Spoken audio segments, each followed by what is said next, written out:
Hello. So, as most of you should be aware by now, the UK is having a general election next month. That's going to be fun. And I thought I'd weigh in on the subject. So, one, good. I sort of agree that we should have one, mainly due to the fact that Theresa May is not an elected Prime Minister and all of that. It's despite the fact that Prime Minister not truly being in an elected position, but I think it's sort of needed after Brexit and stuff. It should have happened very soon afterwards. Two, I want the Tories out. I really do.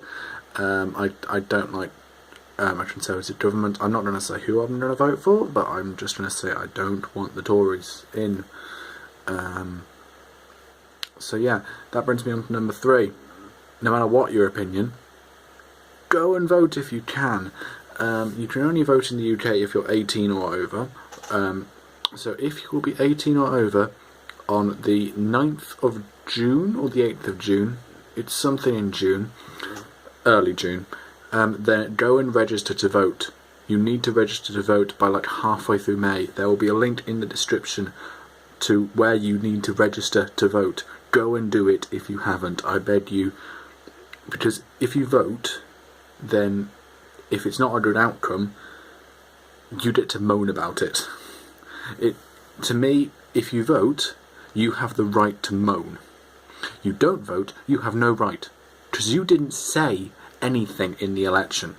Even if you go down to the polling booth on the day and say, no, I don't like any of you, then spoil your ballot. It's so much more fun, I imagine. I haven't done that yet. I haven't felt the need to. But write your own name at the top and vote for yourself. Vote for all of them. Rank them in order of their looks. I don't care what you do. If you don't like any of them, then vote none of the above or spoil your ballot. It's so much better than not voting because it shows that you still care. My next point on voting. If you're between the ages of 18 and 24, 25, go and vote. Again, stressing this point, people in that age group don't vote. We just don't. And barely anyone in that age gap votes for the Conservatives. And the annoying thing is, the Conservatives have put this election right in the middle of exam season. So, guess who's not going to be going to vote? That's right, the 18 to 24-year-olds.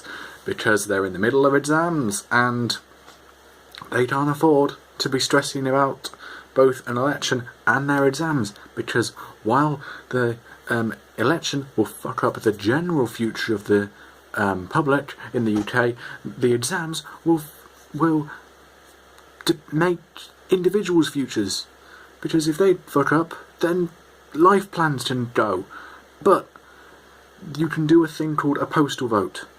Postal votes are so good in the UK because you can get a ballot form early, fill it in early, and send it off, and then you don't have to worry about it. If you already know who you want to vote for, and you have exams coming up, or something like that, or you are not going to be in the country on that date, or whatever, sign up for a postal vote. Again, so much better than not voting, because you're voting. Or, if you trust someone enough, you can make someone else vote for you, if that makes sense. You have to sign up for this, but say like your dad, you really trust him, and you say, Dad, I want you to vote for the Blue Party, or the Green Party. That's an actual party, I was going for colours, but the Blue Party, or the Orange Party, or the Purple Party. And then you say, Dad, can you vote for what you want, and then also you're voting for me, can you please do as I say? Obviously you need to really trust them, because if their views disagree with you, they might just vote for both. So the better ones are to do it on yourself if you can. That is the best one, because then you have right until the day to make up your mind if you're not sure, and you can hear all the debates and everything. Second best option is postal vote. That then brings me on to the next topic of, but what if I don't know who to vote for? Well, in that case, I will give you 3 links, all down below, which are all very good. One is a series on YouTube called Politics and Boring. It is by a hilarious man called Jay Foreman. A lot more funnier than me and a lot better at explaining politics than I am. See, I stutter over my words. He doesn't, because he filmed them in 2015 and edited them well. I don't do that. I sit in front of a camera and moan. And often unedited. This is going to be 6 minutes of me talking. Have fun with that. So he explains politics very, very well. It's only like 4 or 5 videos long, and they're so funny. I watched them countless times, even though I've watched them countless times before, because they're hilarious, and they teach you stuff about politics. And politics is important. Even if you hate politics, it's important. He also explains why First Past the Post is bad, but CGP Grey does a better job of that. In fact, 4 things. I'll also include CGP Grey into this, because he's brilliant as well. The second of my original, but the third one now because I included CGP Grey. So the third one is a website called theyworkforyou.com, or something to that effect. It will be in the description with the number 3 next to it. This basically allows you to search for any MP or your postcode. Now, if you search for a specific MP, then it'll bring up that MP. If you search for your postcode, it will bring up your MP for that area. And so, if you don't know who your MP is, you can put in the postcode. If you do know who your MP is, you can put it straight in. Or you can search for any other Member of Parliament, past or present. This will allow you to see their entire voting record. It is so interesting. I've spent a few hours on it in the past, and there's some very fun contradictions on there of what parties have promised and then their MPs not voted for, or specific MPs what they've said they'll do and then voted against, or vice versa. So yeah, so even if so for example you don't like the Tangerine Party, but the Tangerine MP in your area has voted for stuff you agree with in the past, then you might want to still vote for them. Because remember, you're voting for an MP, you're not voting for a party, which is very important. Although you might as well be voting a party, because that's what most people think. And the final one, the 4th/3rd/final one, is a website called isidewith.com. That's right, that's the one. What this does is basically it gives you a quiz of different topics in the UK. So, for example,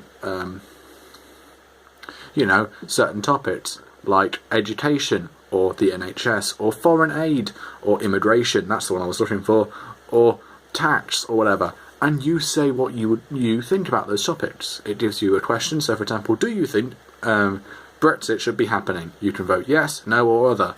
And other will give you like 5 other options, like yes, we should be leaving, but stay in the free market, or whatever. And it gives you all these options, and then right at the end of that you click submit.